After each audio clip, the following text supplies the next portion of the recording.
This program is brought to you in part by Maui Upcountry Coffee, featuring 100% Hawaiian and international coffee roasted on the slopes of Haleakala, locally and online at mauiupcountry.coffee. And Awazul Wellness and Weight Loss Center, located at the Wailea Gateway Center. From organic cold-pressed juices to state-of-the-art weight loss techniques, Awazul Wellness and Weight Loss Center.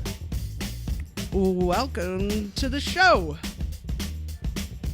I'm your host, Suzanne Kayan, sitting in for Shaggy Jenkins here on KAKU 88.5, the voice of Maui. And this is Maui Matters. Coming up today on Maui Matters, we're going to be talking about drug abuse and addiction. I have two very special guests in the studio today who will be sharing information about recovery programs here on Maui and resources for those who are suffering from addiction. So, before we get started, I want to share a little personal information.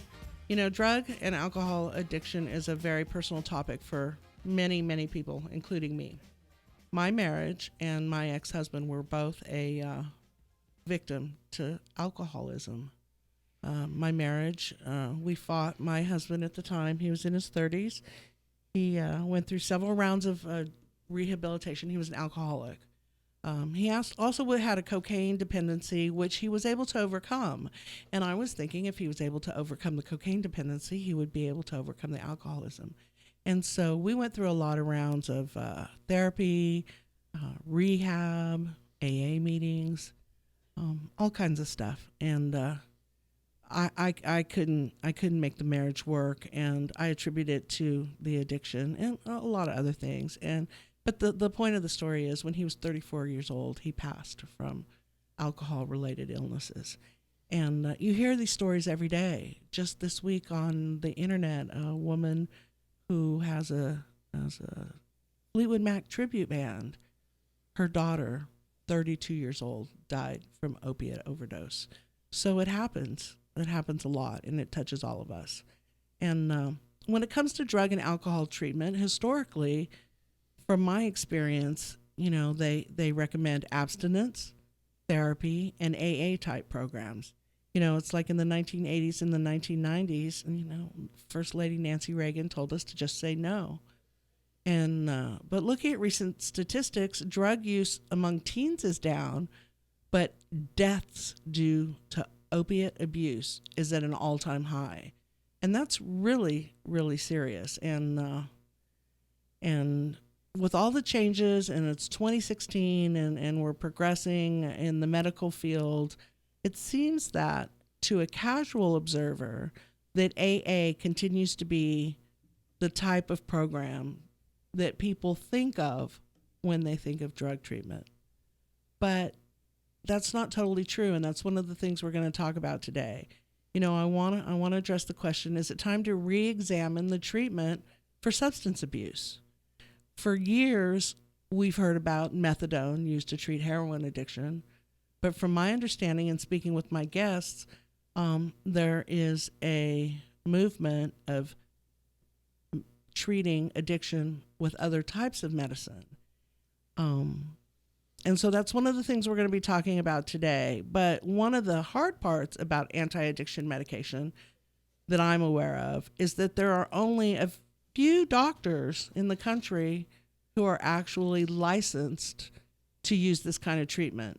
And for us on Maui, we're really fortunate because we have one of those doctors here on the island, and we're really happy to have him here in the studio with us today. And he's brought one of his esteemed colleagues, and we're going to talk about something really serious, but we're going to have a good time. You know, it's going to be accessible information. And so once again, I'm Suzanne Kayan. I'm sitting in for Shaggy Jenkins on this Thursday edition of Maui Matters here at KAKU 88.5 FM, the voice of Maui.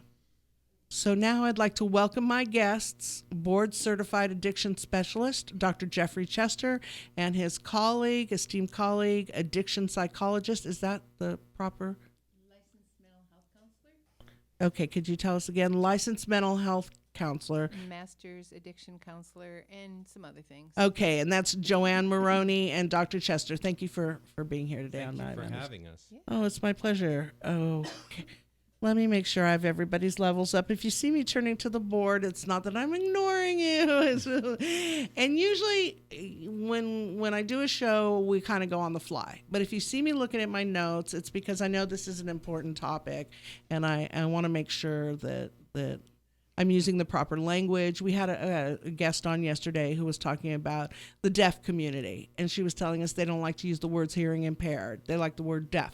So please, I want you, if I'm using the wrong language, using addict instead of abuser or substance instead of drug or whatever, that's what we're here for. We're here to get you guys to tell us,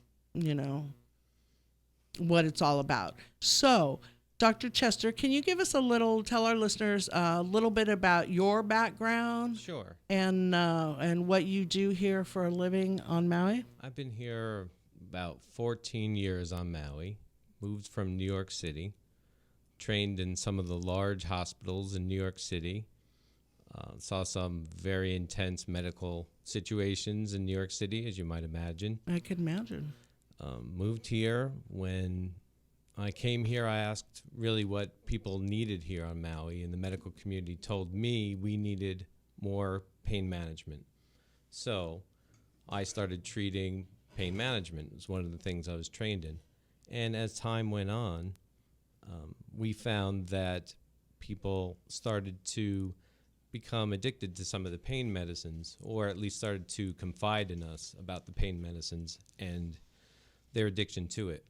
So they were being treated for pain-related, like injury or natural pain, and then they would either say, I do have pain, but I have this other problem as well. I'm addicted to the pain medicines. Or they might confess in a way that their addiction is to the pain medicine.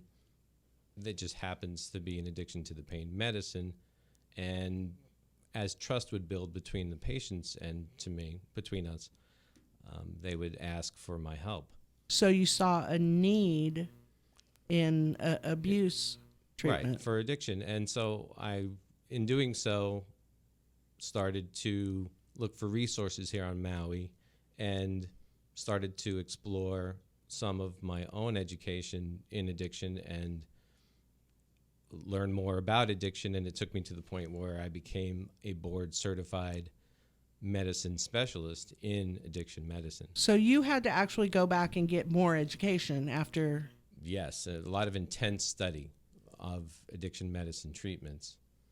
Right. And so I started treating addiction medicine, but... So are you one of the 30,000 doctors in the country who is licensed to treat addiction with medication? Yes, there's certain medicines that only certain physicians are allowed to prescribe. Right. And I have that certification. The medicine you're referring to is something called Suboxone. Okay. And I want to get across, you'd mentioned something before about maybe rethinking some of the treatments that we had considered as the gold standard in the past. Right. And rethink might be the right term. What I want to get across is we're not throwing out treatments from decades past. We're adding to and modifying and adding additional treatments to. Right. Because Okay. it's not just medicines, it's medicine in addition to Therapies and other existing treatments. which segues into Joanne Morani. Okay, I was going to say before we get off topic, because I will get off topic a lot, and so we'll try to dial it back in. So Joanne, can you give us a little bit of information about your background and what you do in this field of addiction? So I came here about 10 years ago to be a grandmother with no intention of going back into practice. Can you get a little bit closer to the microphone? Sure. Thank you. That's fine. And so I was going to just come over and kind of enjoy with the family that was here and be a grandmother and kind of semi-retire and just learn to surf and coast. Right, and right. I noticed... Make life good. Yeah. And I noticed, because I had come from a large women and children's residential treatment center in South Bend, Indiana, actually. Okay. I'd been there for many years. So I I watched here where there were small percentages of population that were not able to get the services they needed because of limited professional people in specialized areas. And so it kind of just started a little at a time with providing an assessment here, a letter here, something there, and that just grew back into the addiction field again, especially with a real soft spot for women, because I don't know if the numbers are exactly right, but we're 51% of the population, but about 25% of the treatment population. So it's a gross neglect of assessed and treated in the women and kids kind of area. So that's kind of what's really drawn me back into trying to provide programming and situations to support the moms before they lose everything. Right. And then as a result of that, going back and working with some schools and just a lot of things, but always geared toward trying to provide for that person who doesn't fit into the mainstream options. Right. Well, and one of the things, Dr. Chester, we appreciate you're a sponsor here of Free Speech Radio at KAKU 88.5 FM. And one of the things you say in your PSAs is we need to look at addiction differently. I mean, I grew up in the 70s and it was looked at as kind of a moral deficit. But then all this research came along, and that's what happened when I was involved in the addiction situation with my husband. I debated whether I should marry him or not, knowing that he was an alcoholic. But then if you look at it like this is a disease, if somebody you loved had cancer, you wouldn't just abandon them. Right. So can you address a little bit about, that this is a medical condition? Yes, addiction as we understand it now is a chronic disease, just as we understand other medical diseases. Okay. It's a brain disease. It needs to be treated on a long-term basis. Chronic means long-term. Okay. It may get out of control at times. It may require medicine to treat. It may not require medicine to treat. It may require a combination of medicine and non-medicine treatments. Right. It may require being in the hospital. It may require intensive treatment at times. So it's like any other disease. It's like any other disease. There could be just a very, very minimal amount of treatment, or, looking at, cancer as an analogy, you might just need, a little bit of treatment, or you might need the full blown. Let's take an example that many people are aware of. Let's take Thank you. Diabetes. Okay. Diabetes. Sometimes people can control diabetes through diet and exercise. Right. Sometimes they require a medicine plus diet and exercise and other lifestyle changes. Right. Sometimes they need some education and counseling, what to eat, what not to eat, how to exercise, how not to exercise, stress reduction, sleep changes. Sometimes they require being in the hospital. Right. Sometimes there's something urgent or emergency related, and they need to go to the emergency room. Right. That same thing happens with addiction.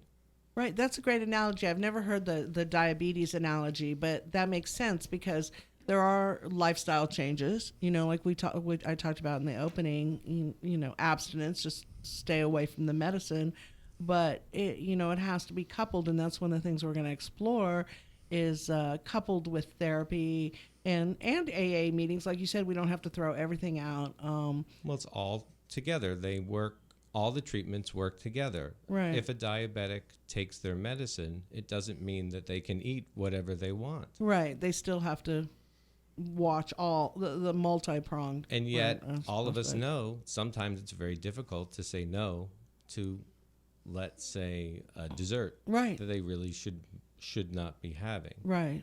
And it's not quite on the same level when it comes to addiction, because it's not a want, it's a compulsion. Right.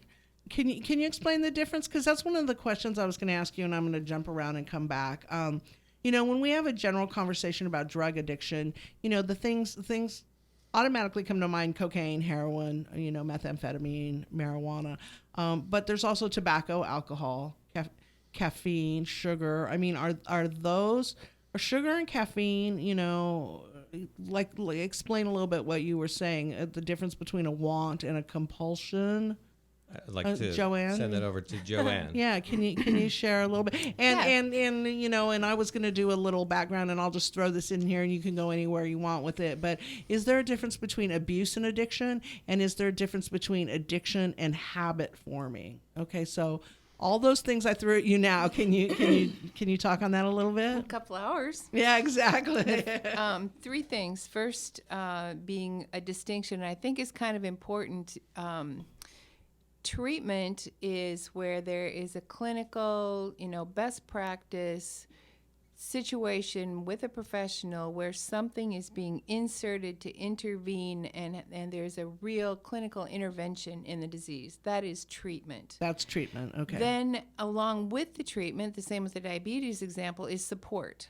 So things like AA and a family and the social support and the community fall into support systems. So kind of mistakenly, sometimes the 12-step fellowship gets the responsibility of supposed to treat the addiction. Right. But that is not their role. They are there to support. They're the support system. After the person is getting all the other needs met with a clinical kind of intervention. Okay. So when I hear someone say, well, AA doesn't work, well, it's not a treatment. Right. It's where you go. It's like, going to a movie. You go there to socialize. You go there to be entertained. You go there to learn things about how other people see the world and so on and so forth. It's support. Well, it's meant to enhance what you already know. Well, I think that's an important distinction. Yeah, that's so interesting because, like I said, back from my experience, of course, which was in the 1980s, a lot of time has changed, but you go to alcohol rehabilitation and it was therapy and AA meetings. Right. There was no medical treatment. Exactly. I mean, it was available then, I think. Suboxone, was it? Not back then. Okay. There were certain medicines that we used There were then, certain and there are certain medicines. other medicines now. Right. And that's that's one of the things I want to talk about is why is it you obviously hear about it, but the general public is not commonly aware that there are medications to treat addiction. Okay, so there are cravings. Okay. There are different words that people use, but let's use the word cravings. Okay. There are medications depending on the substance that people would be craving. There are medications that can control those cravings in certain people. Okay. So if someone would find themselves drinking a certain amount of alcohol, Okay. some medicines, when given on a regular basis, would simply flip off that switch, and people would find themselves not having those thoughts of drinking alcohol. Flip off the craving switch. It's pretty amazing. Really? Sometimes it's perfect Right. and it's zero. And sometimes it's a little bit less than perfect, but it's less. Right. They find themselves 2 drinks instead of 12 drinks. Same thing with cigarettes. Same thing with cocaine. Same thing with opiates. Same thing with many other substances. Now, this one medication you talk about, Suboxone, Yes. that is used for what types of addiction? That is a For medicine alcohol? for opioids. For opioid addiction. Opioid or opiate addiction. So those are things like oxycodones, OxyContin, heroin, morphine. Okay. Those are examples of opioids. Okay. And in certain people, it flips that switch. At the right dose, they do not have the thought of having an oxy or Right. having a morphine or having heroin. Now, some block the craving, but I was doing a little bit of research, and isn't there now there's medications that actually block the high, There are certain medicines that block the effect. the effect? So Chantix for tobacco is one of them. Okay. Blocks the effect of nicotine. So if you have nicotine, it just doesn't do It doesn't for give you that. And it is a physiological kind of reward, isn't it? Does addiction have like one of the things I was watching that you sent me and they were talking about, there's an actual thing that switches in your brain, that you get a physiological kind of reward. Joanne? Oh, You're yeah. shaking your head. Can you? Yes, yes, yes. That's why people continue to repeat any behavior or use any substance, because there's a reward in it. Right. And that is also kind of the distinction on where there's a continuum. Addiction starts out not as addiction. It starts out as using. Right. And then it progresses to misuse. Right. And then abuse. Okay. And then dependence is at the end of that continuum. So if someone is still abusing drugs and hasn't kind of crossed that line yet, they're in a different area of treatment, like when Dr. Chester was just talking about if they can have 2 instead of 12. Very often, though, where some of the medications such as Suboxone come into play, a person is past abusing Right.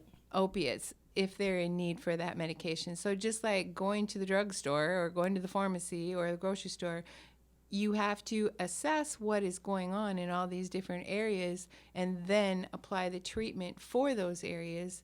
And that is not something that's just a blanket ABCD, which is why Dr. Chester is so good at what he does. I am amazed at how thank much you. time he takes.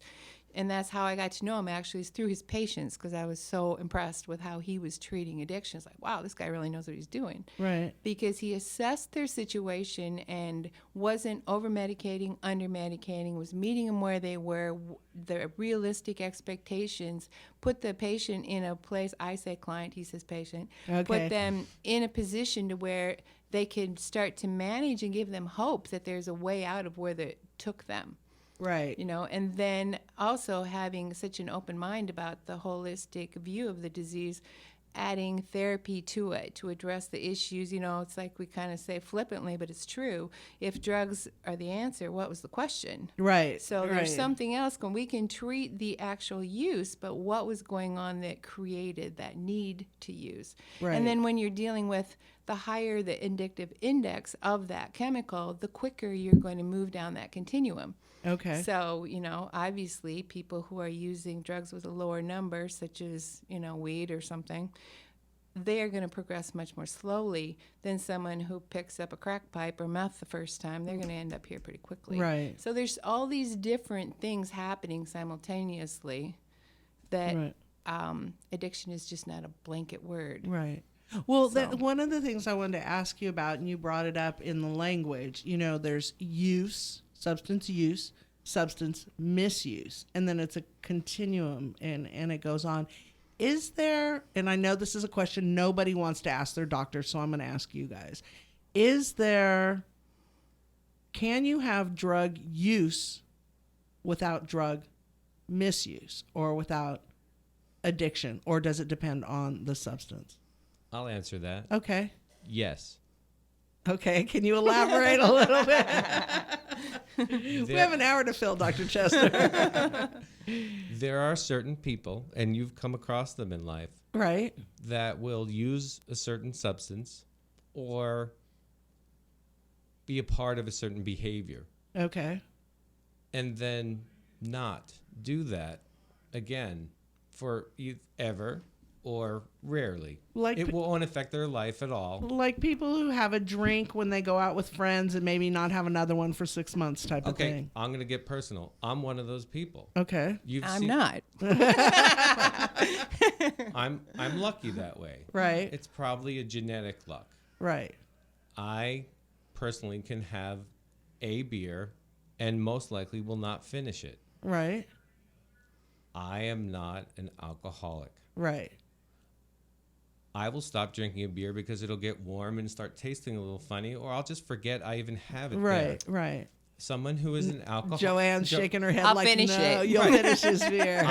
I've been out to dinner with people, and as we're leaving the table, standing up from the table, the check has been paid. We're literally walking at the door, and they'll turn around and say, "You didn't finish your drink." We'll turn around while we're stood and up. want to finish your drink? We'll actually gulp the drink down. Oh, yeah.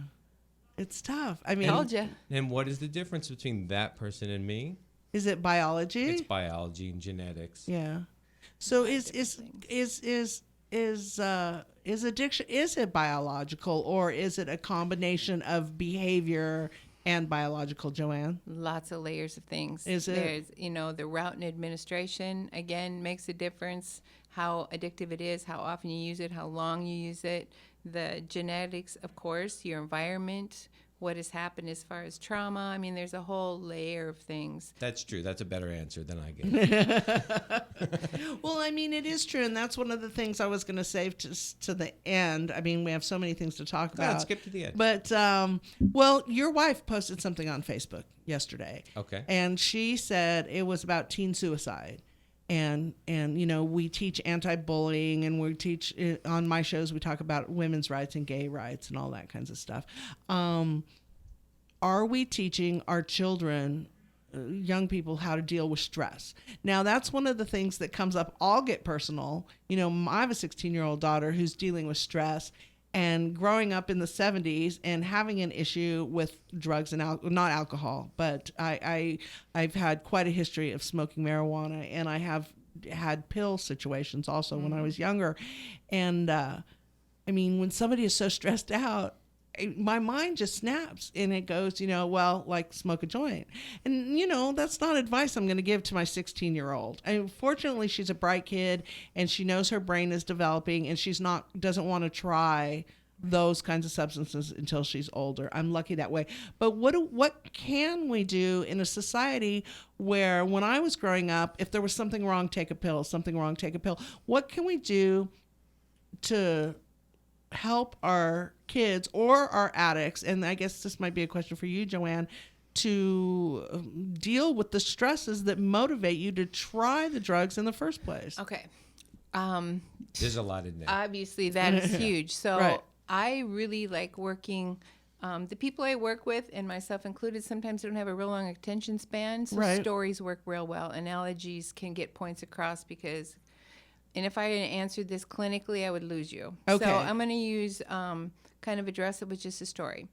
First of all, I think the central theme is that we are not taught to ask for help with emotional or internal issues. Oh, that is so true. But we are taught to learn how to ask for help when we're physically or, mentally in distress, or not mentally, but emotionally. Anyway, let me back up. Addiction has 4 layers. Okay. Mental, emotional, physical, and spiritual. And by spiritual, I do not mean religion. I mean, what happens when I see a Hershey bar? Right. Exactly. That's spirit. That's the part of me that is my compass. Right. So addiction affects all 4 of those areas and pretty much steals them all. Takes your spirit, disconnects your compass so that all the symptoms are only in the mental, emotional, and physical realm. And that's what we treat. But here's your spirit over here. Right. So we're pretending we're a kid and we don't know any of this yet. So physically, if I'm swimming, stress just means change, by the way, and our language uses the word stress, but it really means distress. Okay. So if I'm swimming and I'm having a great time and all of a sudden I'm really feeling stressed, I know that very minute that I move from stress to distress and I yell for help. I am now in physical distress. Right. I need help. Right. Nobody looks at me sideways from 10 feet over and says, why are you asking for help? You should be able to do this. Hello? Right, And then, exactly. okay, or if I'm sick or if I'm injured, I'm stressed. And I move from stress to distress, and call 911. Don't talk to strangers. All these messages. Call the doctor. Get the Right. You have a we're broken taught bone. to You get it. handle and address and ask for help when we get to distress. But that doesn't happen for kids, much less adults. For emotional issues, stress is kind of something only grown-ups get, and even grown-ups don't recognize when they go emotionally from stress to distress.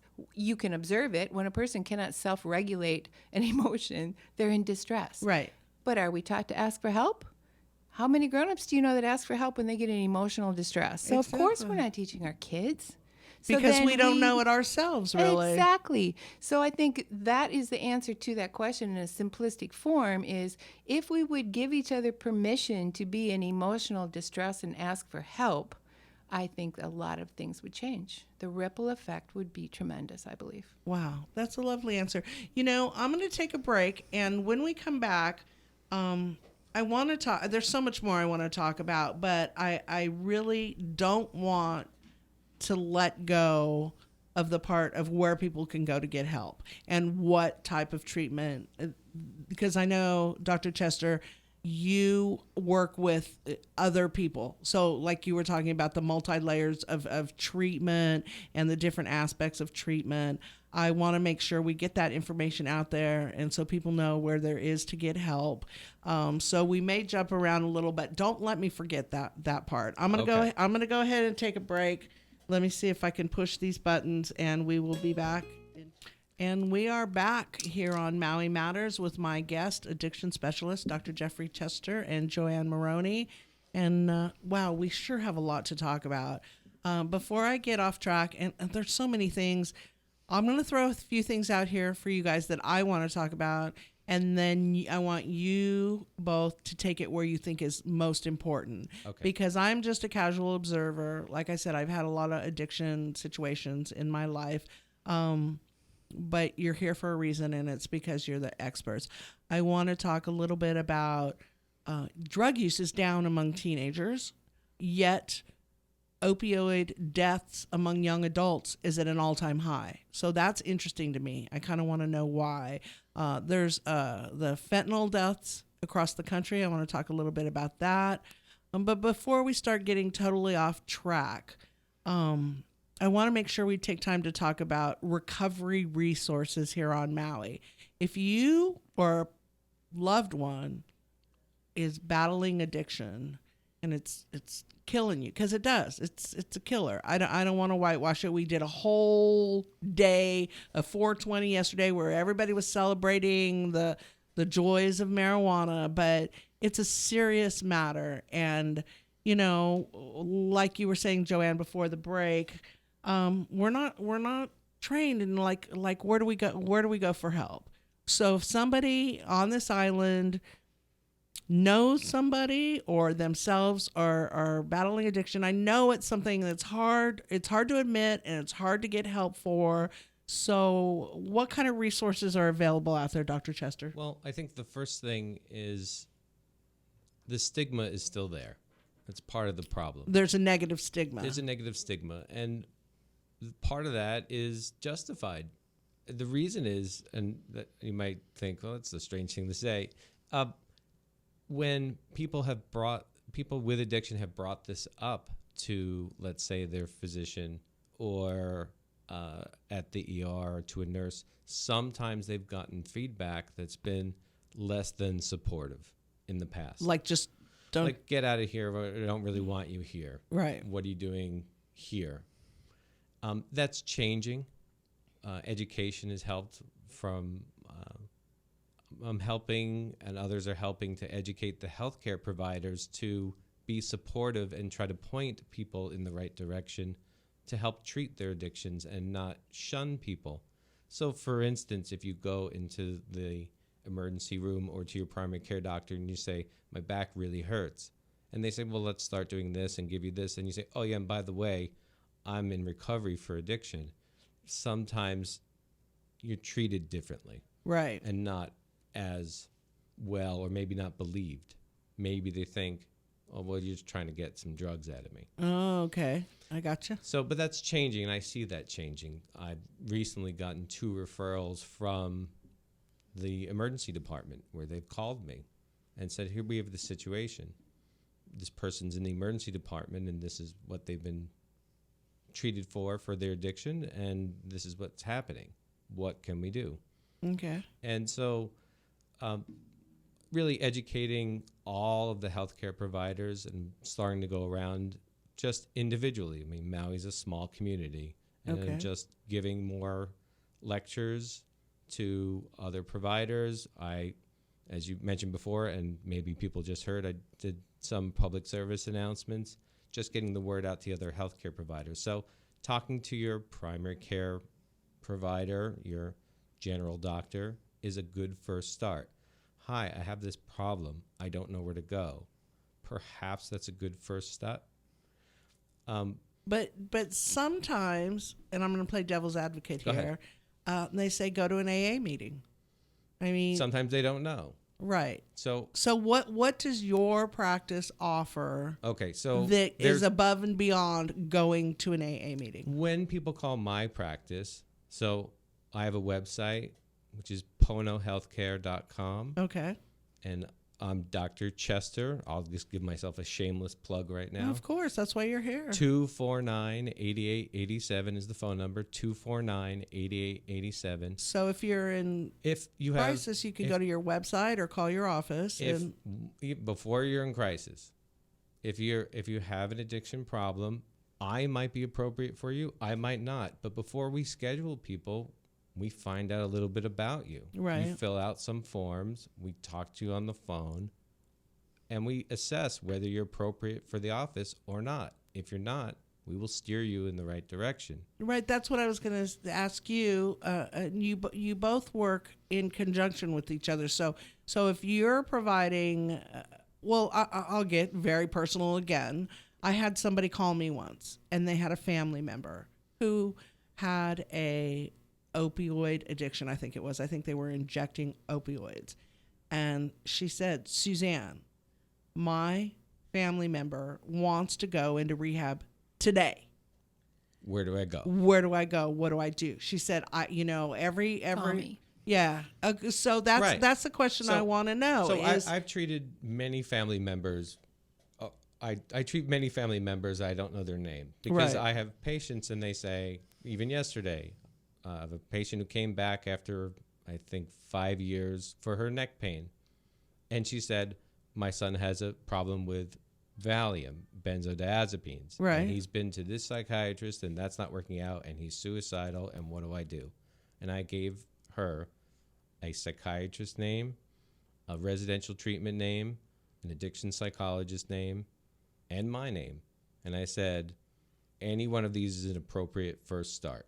right. But talk to your son and see which one your son would go for first, because it has to be palatable. Right. Do you guys, do you work as a team? Is there situations where people are getting medical treatment from you, Dr. Chester, and then they're getting, emotional support and therapy from you, Joanne, and then maybe even seeing a psychiatrist, because there are, this might be too complicated for my knowledge of the situation, but there are dual diagnoses where people have, Yes. like ADD or autism or whatever, and they've been self-medicating, and you kind of need to get their brain chemistry right and to treat the addiction at the same time? Yes. This is a team effort. This is Okay. a team sport. Like many other medical conditions, there's plenty to go around. There's no real competition. Right. We want to get you better. Joanne, you want to? One of the things, my master's is in education, counseling, and human services. Okay. And one of the things I noticed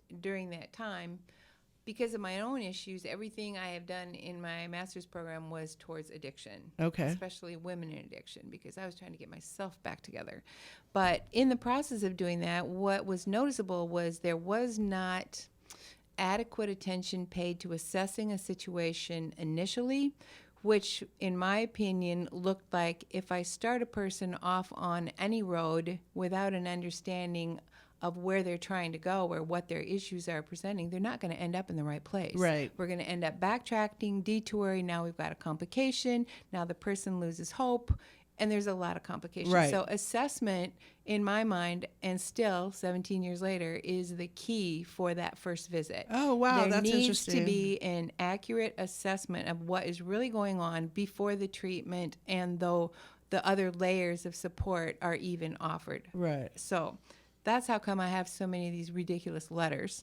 Uh-huh. Because a licensed mental health counselor is someone who's been trained to handle all the mental health diagnosis. Right. And then the master addictions counselor is someone who's had an extra 5 years of clinical before you can even take the test with strictly addiction.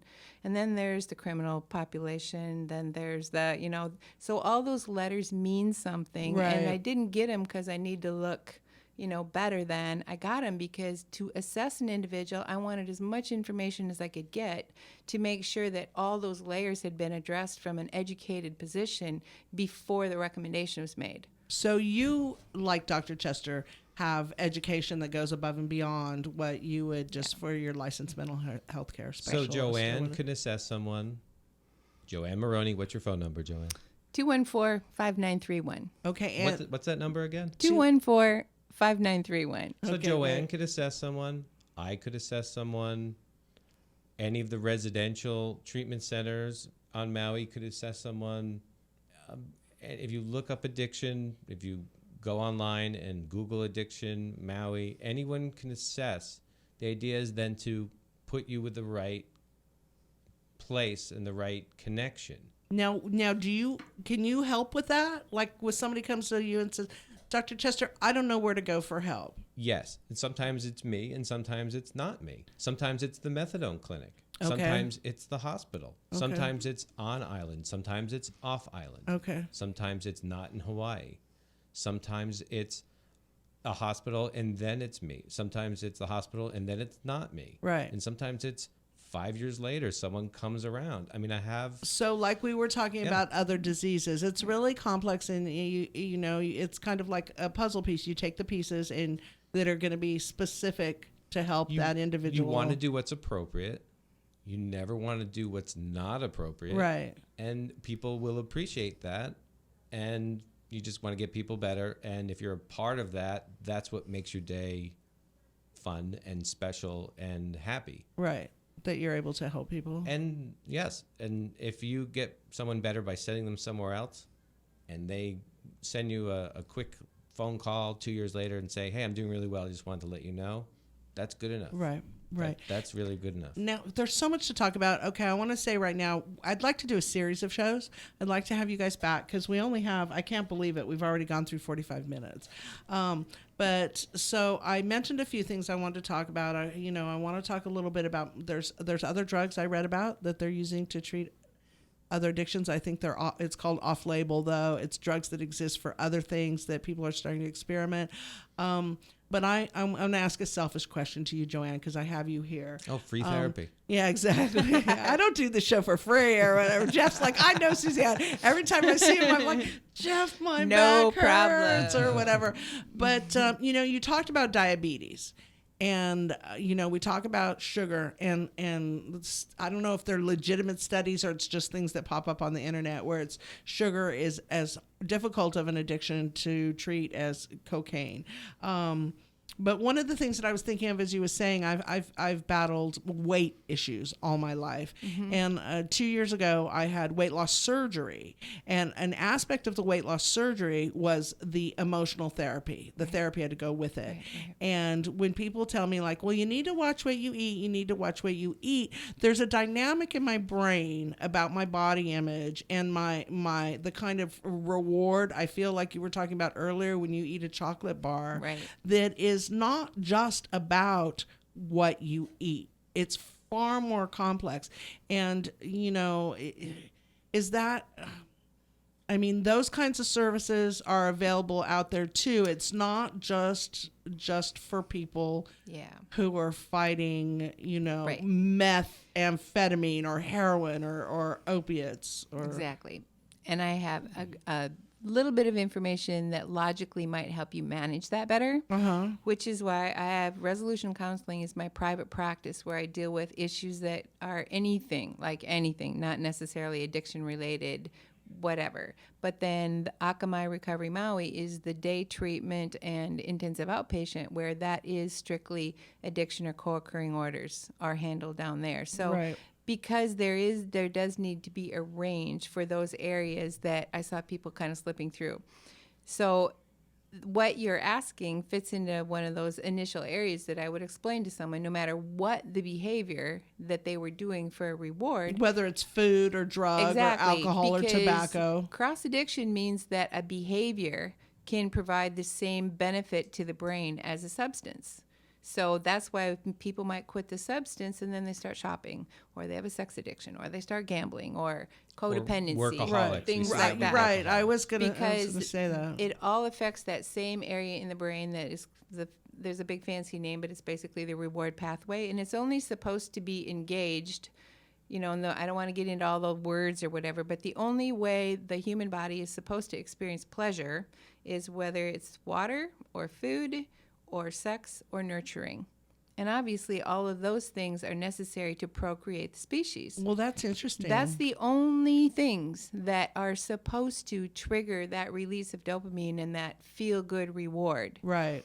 But obviously, as human beings have figured out a way to tamper with that. Right. We found So, alternate ways as to. a result of the emotional situations that can come where we need self-soothing or we haven't learned how to reward ourselves or cope with something, we automatically gravitate to use that part of the brain that's going to make us feel good. Okay. So there's the sugar Right. So. and in the eating because we feel good. Right. And so and that applies. It applies Same to. as addiction. Same as addiction, same as addiction. Okay, I mentioned a few of the things I wanted to talk about. A couple of the drugs I read about were a baclofen So is something. baclofen is technically what's called an anti-spasticity medicine. But Right, it's most like people know it as a muscle muscle relaxer. relaxer, right? And what have they discovered that now it has some kind of use in addiction treatment? It seems to, in certain people, cut that compulsion for cravings in alcohol and sometimes cocaine.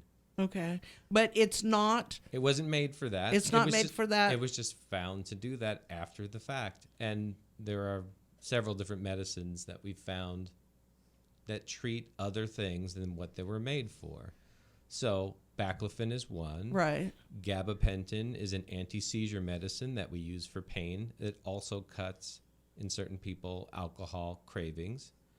Clonidine is an old blood pressure medicine. It cuts withdrawals for opiates and for alcohol. Oh, well, that's interesting. Viagra is a heart medicine.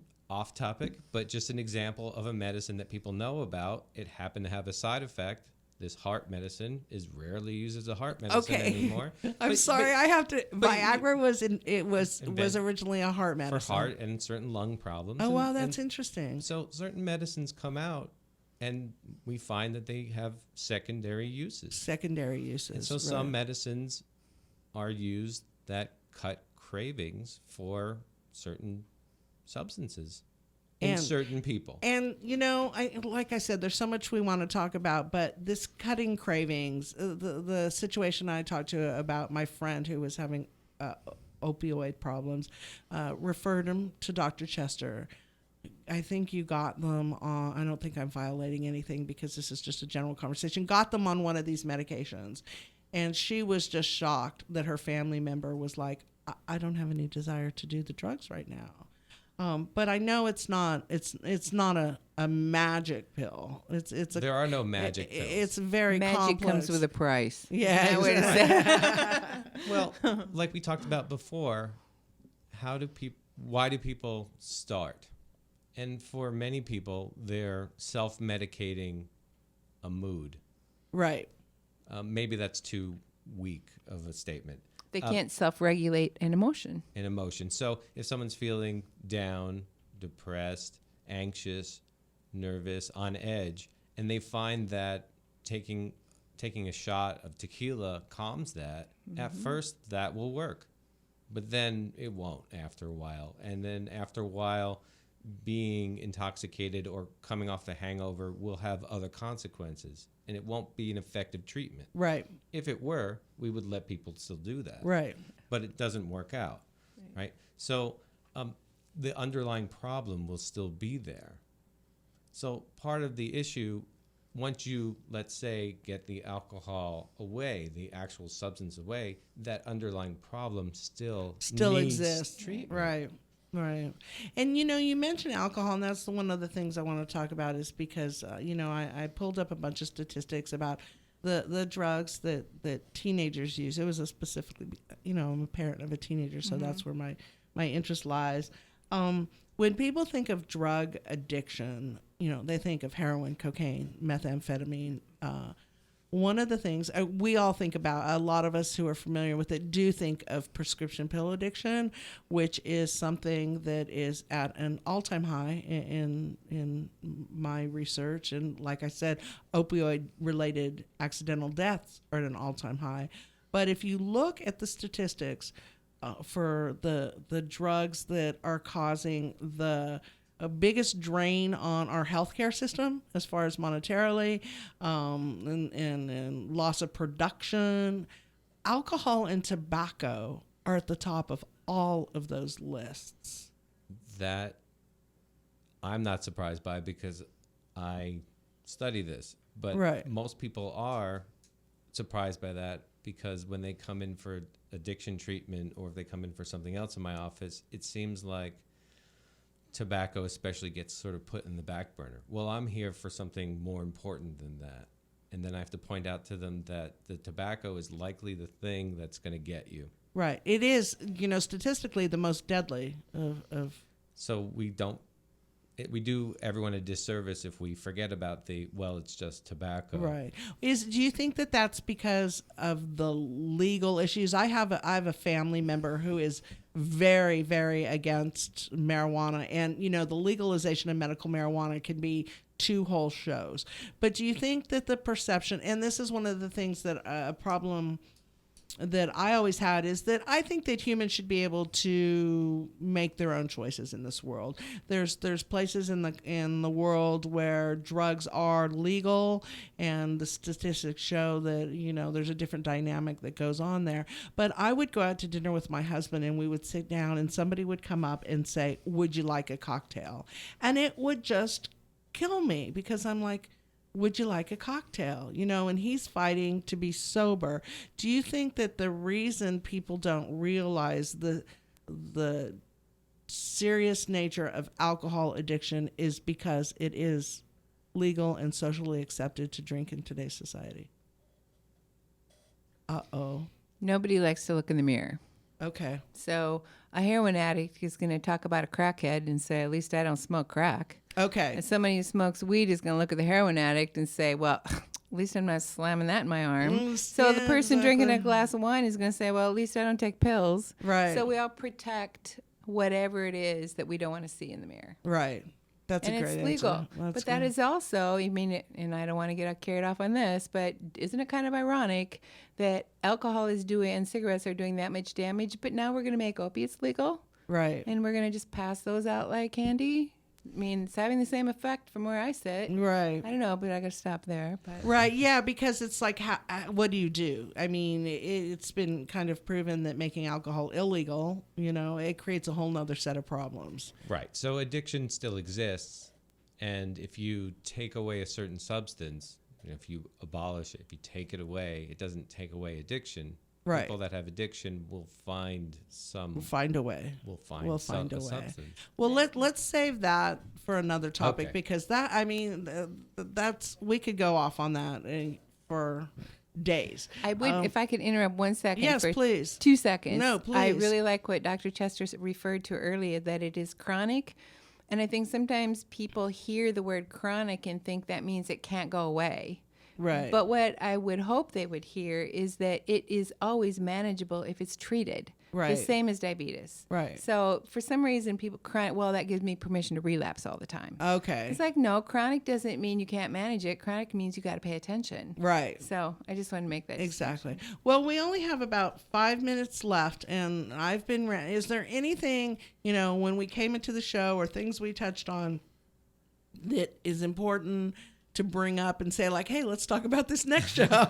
Well, I'll just bring up a couple things. One is I'll correct one thing I heard that came from your mouth, and you said my daughter is bright. And I want to just make sure that everyone understands that bright people can be susceptible to addiction too. It's not about very true. And that was just a slip on your part. Very true. It's not about being smart or being strong or being weak. It's a susceptibility that humans have. Right. And I see people that are incredibly well put together and very successful outwardly that have just as many struggles as people who to the outside world look like their lives are falling apart. Right. People think of addiction, they think of people in the street, but it's not. It's all walks of life, all levels of intelligence, all socioeconomic backgrounds. Yes, Thank you for pointing that out. You cannot tell an addict from across the room. A lot of people think they can. You can't tell. So that's one thing. And it's not, and like you said in the beginning, it's not a personal failing. It is not a reflection on your worth as a human. It's not your character. It's a disease. Yeah, it's not your character. No. It is treatable. It's not about cure, it's about control. Okay, that's a good point, because back in the old days it was like, oh, he took the cure. Right. It's not about I went and I got a 4-day detox and now it's all gone. Yeah. It doesn't work that way. It, Just it- like diabetes doesn't go away, if your sugars stay under good control, it doesn't mean you're not susceptible to have them go back up again. So it's like keeping healthy in any other way. It's just It's like that. every day. You have to eat healthy. You have to get some exercise. You have to have water. You have to have sleep. So it's an ongoing. It's not, there's not I go to rehab and I'm not an addict anymore. Totally. And is there something, I mean, I know there's a lot of things we want to talk about. Choose one thing. I think that all these medications are wonderful, and they totally help support people to lessen the consequences of stopping Okay. the medications.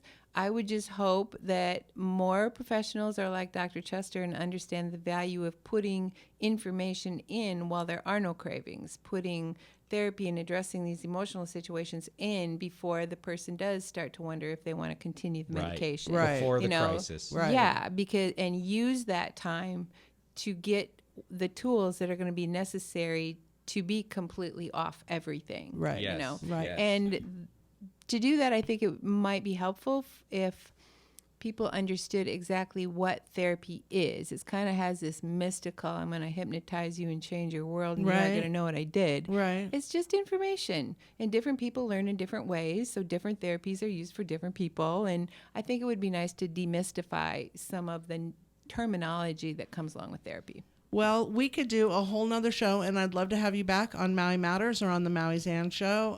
Once again, this is Suzanne Cahan sitting in for Shaggy Jenkins on Maui Matters here at KAKU 88.5 FM. I'd like to thank my guests, Dr. Jeffrey Chester and addiction specialist Joanne Morani. You've brought a lot to the table for us to think about. And once again, Dr. Chester, can you give your phone number? And I just want to say thank you for having us both on. Oh, it's our pleasure. My phone number is 249-8887. And Joanne, if they need to reach you? 214-5931. Thank you very much, Thank you. and we'll see you next time. Oh, push that button, Suzanne.